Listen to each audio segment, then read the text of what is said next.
Student का मैं Rakesh Mehra GK classes के यूट्यूब चैनल पर हार्दिक स्वागत करता हूं। स्वागत के बाद आज मैं आपको इस चैनल के माध्यम से बताने जा रहा हूं कि डेल्टा प्लस क्या बच्चों के लिए खतरनाक है, उस पर हम चर्चा करेंगे। अडल्ट के लिए कितना खतरनाक है ये आप रोजाना अखबारों में पढ़ रहे हो। कई जगह ये कहा जा रहा है कि बहुत खतरनाक है और कई जगह ये कहा जा रहा है कि इतना प्रभाव नहीं करेगा क्योंकि हर्ड इम्यूनिटी डेवलप हो चुकी है। और आज के अखबार में तो आपने यहाँ तक पढ़ लिया कि कोरोना की तीसरी लहर को आने के लिए 6 से 7 महीने का समय लगेगा, अभी और वक्त लगेगा। अब आपके सामने है सारी चीजें, ये संभावनाएं हैं दोस्तों। ये एक महामारी है, कुछ नहीं कहा जा सकता इसके बारे में कब कौन से रूप में हमारे सामने ये आ जाए, लेकिन सजगता और सतर्कता दोनों आवश्यक है। अपना स्वास्थ्य का ध्यान रखें, ये प्रत्येक व्यक्ति पर निर्भर करता है।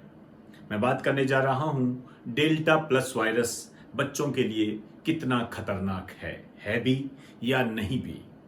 मैं चाहूंगा आपको यदि मेरा ये लेक्चर पसंद आए तो आप इसे ज़्यादा से ज़्यादा शेयर करें और लाइक करें। आइए स्टार्ट करते हैं टॉपिक को। हम आपके सामने एक स्लाइड है जिसमें कोरोना वायरस और एक बच्चे को दिखाया गया है। क्या ये स्थिति गंभीर है या नहीं है, इसको हम जानेंगे, लेकिन इससे पहले हम डेल्टा प्लस वायरस के बैकग्राउंड को जानने का प्रयास करते हैं और मेरी नज़र में ये बहुत ही महत्वपूर्ण तथ्य है। आइए चर्चा करते हैं।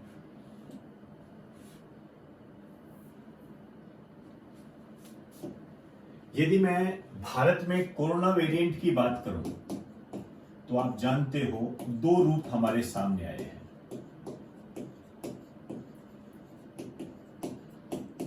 कोरोना वेरिएंट का जो नाम दिया गया है वो है B.1.617, ये नाम दिया गया। बाद में इसमें म्यूटेशन हुआ और यह 2 रूपों में हमारे सामने आया। एक को नाम दिया गया B.1.617.1, दूसरे को नाम दिया गया B.1.617.2। बाद में जब ये इंडियन वेरिएंट के नाम से चर्चा में आने लगा तो WHO ने इसे अपने नए नाम दिए। मैं पहले ही बता चुका हूं, आपके एग्जाम की दृष्टि से ये काफी महत्वपूर्ण नाम है। कप्पा, इसको कप्पा नाम दिया गया और इसको डेल्टा नाम दिया गया। अब देखिए, इस डेल्टा में भी म्यूटेशन हुआ और हमारे सामने एक नई बात आई, डेल्टा प्लस। इसने भी अपना रूप बदला म्यूटेशन के माध्यम से, क्योंकि आप जानते हो वायरस रूप बदलता है। हमारे सामने ये आ गया डेल्टा प्लस के रूप में। अब ये जो डेल्टा प्लस है ये कितना खतरनाक है, हालांकि अभी ये शोध का विषय है, लेकिन कई अटकलें हमारे सामने आ रही है। मुख्यमंत्री अशोक गहलोत जी ने भी कहा है कि ये बहुत खतरनाक है, लेकिन विशेषज्ञ ये भी कहते हैं कि ये आने वाले समय पर निर्भर करेगा कि ये कौन सा रूप किस तरीके से लेता है, और देखते हैं आगे की क्या स्थितियां होती है। फिलहाल आज जो हम बात करने जा रहे हैं वो ये है कि ये जो डेल्टा प्लस है बच्चों के लिए कितना खतरनाक है। ये जो बच्चे हैं इनके लिए खतरनाक कितना है भी या नहीं। तो मैं आपको ये बता दूं कि विभिन्न प्रकार के जो विशेषज्ञ हैं उन्होंने इस बात का खुलासा किया है कि ये बच्चों के लिए खतरनाक नहीं है। तो डेल्टा प्लस वेरिएंट जो है ये बच्चों के लिए खतरनाक नहीं है। ये विभिन्न प्रकार के विशेषज्ञों ने तर्क युक्त कहा है। अब वो तर्क क्या है उसकी बात हम अभी करते हैं। एक बार आप इसका स्क्रीनशॉट ले लीजिए।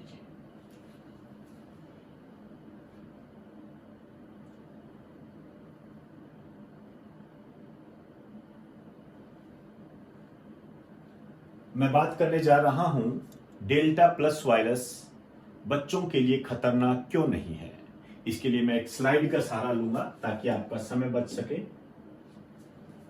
एक कारण यह बताया गया है ध्यान से समझिए इन बातों को।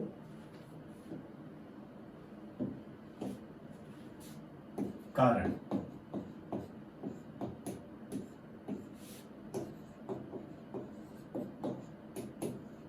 बच्चों के लिए खतरनाक क्यों नहीं?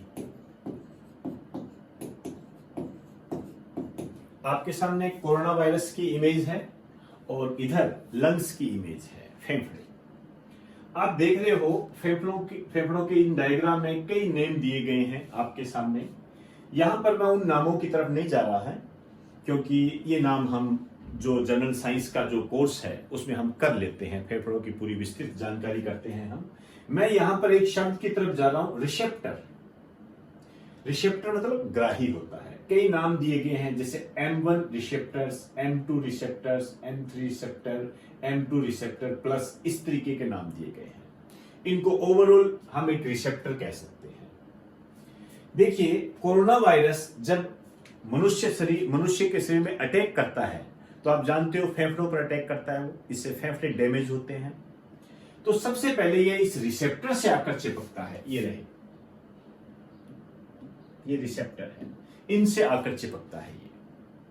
अब ये रिसेप्टर बच्चों के संदर्भ में कैसा है और अडल्ट के संदर्भ में कैसा है, ये इस तरीके से है कि ये जो अडल्ट है इनमें तो क्या होता है, ये डेवलप्ड होता है, विकसित होता है। ये विकसित होता है तो जो वायरस है वो क्या करता है, जल्दी अडल्ट को कैच कर देता है और अडल्ट के जो लंग्स है उनको डैमेज कर देता है।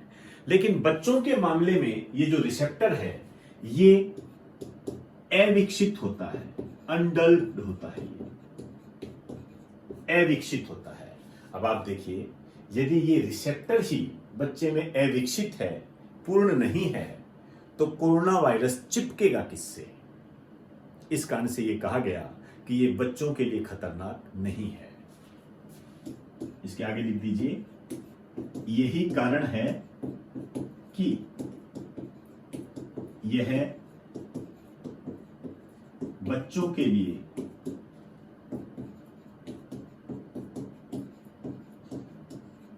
खतरनाक नहीं है, बच्चों के लिए खतरनाक नहीं है। अब आपके यहां से क्वेश्चन बनेगा कि जो कोरोना वायरस है, जो डेल्टा वेरिएंट है, डेल्टा प्लस वेरिएंट है, ये बच्चों के लिए इतने खतरनाक क्यों नहीं बताए जा रहे हैं?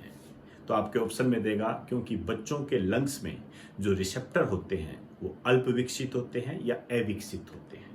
इस कारण से कोरोना संक्रमण उनमें हो नहीं पाता है, या कोरोना वायरस उस रिसेप्टर से चिपक नहीं पाता है और बच्चों के फेफड़े जो है डैमेज होने से बच जाते हैं। और कंप्लीटली हम ये कह सकते हैं कि कोरोना का जो डेल्टा प्लस वेरिएंट है ये बच्चों को कम प्रभावित करता है या करता नहीं है। लेकिन आपने एक बीमारी और देखी होगी, उसके बारे में मैं बात करने जा रहा हूं। अभी उसका नाम और पता अभी बताता हूं आपको, एक बार आप इसे नोट कर लें।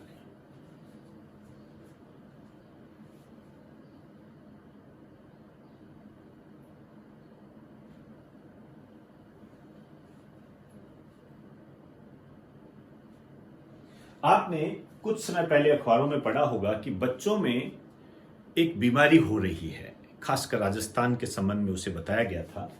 मैं उसी पर बात करने जा रहा हूं। आपके सामने मैंने एक स्लाइड बनाई है, कोविड-19 संक्रमित बच्चों में MIS-C बीमारी हो सकती है। अब हम यहां भी यही बात करेंगे कि ये बच्चों के लिए कितनी खतरनाक है। तो एक तो आपको इसमें पूरा नाम ध्यान रखना है आपके एग्जाम की दृष्टि, multi system inflammatory syndrome in childrens, ये इसका पूरा नाम है, ये ध्यान रखें। इसके लक्षण क्या है? लक्षण आप लिख दीजिए, हल्के से लक्षण है, शरीर पर चकते बन जाते हैं, पेट दर्द, उल्टी, दस्त, ये इसके लक्षण है। अब मैं फिर वही बात करने जा रहा हूं, क्या माता पिता को इससे घबराने की आवश्यकता है? तो इसके बारे में भी ये बताया गया है कि कोई घबराने की आवश्यकता नहीं है। देखिए, पहला कारण तो यही बन जाता है जो कि आपके सामने दिख रहा है, कोविड-19 संक्रमित बच्चों में। यह हर बच्चे में नहीं है, प्रत्येक बच्चे में यह बीमारी नहीं हो सकती। किन बच्चों में यह बीमारी हो सकती है? ये उन्हीं बच्चों में बीमारी हो सकती है जिन्हें कोविड-19 का संक्रमण हुआ है, उनमें हो सकती है। अब देखिए, आपको ये तो मानना ही पड़ेगा कि बच्चे अडल्ट की तुलना में कम संक्रमित हुए हैं। अब देखो, हमने ये नहीं कहा कि बच्चे संक्रमित होंगे ही नहीं, ऐसा नहीं है। देखिए, अन्य कारण भी होते हैं बीमारियों के होने के। अब इतना तो आप भी जानते हो कि आप भी पूरी तरह स्वस्थ नहीं हो, हम भी पूरी तरह स्वस्थ नहीं है, कहीं ना कहीं पता नहीं कौन सी कमी रह जाए। इतना तो आप वेल नोन हो इसके लिए। एक तो उन्हीं बच्चों में होगा जिनको कोविड का संक्रमण हुआ है, कुछ बच्चे हुए भी हैं, उनके अन्य कारण होते हैं, ठीक है ना। आप उसको रिसेप्टर से जोड़ने का प्रयास ना करें, ध्यान रखें, रिसेप्टर से जोड़ने का प्रयास ना करें। आइए, इनको घबराने की आवश्यकता नहीं है क्योंकि हर बच्चे में नहीं होती। दूसरी बात, यह दुर्लभ बीमारी है,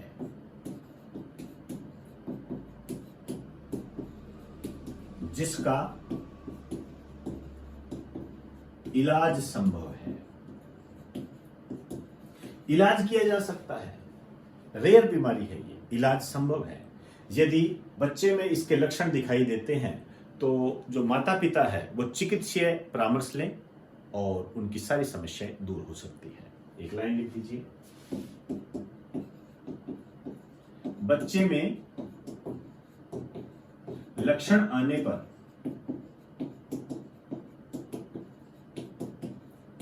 चिकित्सीय परामर्श लें।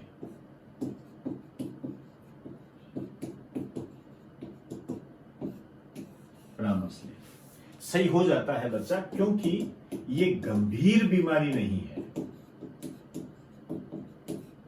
ऐसा नहीं है कि इसके कारण मृत्यु हो जाएगी।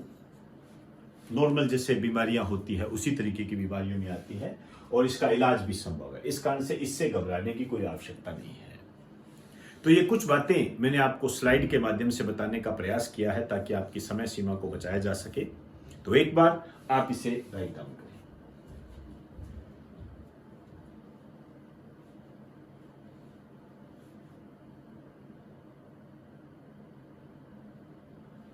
तो दोस्तों, आज हमने डेल्टा प्लस वेरिएंट का बच्चों पर कितना प्रभाव रहेगा उसको हमने जानने का प्रयास किया है तर्कयुक्त। ये विभिन्न प्रकार के जो विशेषज्ञ हैं उनके विचार हैं, उन्होंने अपने रिसर्च के माध्यम से ये बताया है और उन्हीं की बातों को मैंने आपके सामने रखा है और किस तरीके से क्वेश्चन बन सकते हैं वो आपके सामने है। इनका पूरा नाम याद रखें, डेल्टा जो वेरिएंट है उसका नाम याद रखें, नाम किसने दिए ये ध्यान रखें और इसके अलावा रिसेप्टर के संबंध में अपनी जानकारी को पुख्ता रखें।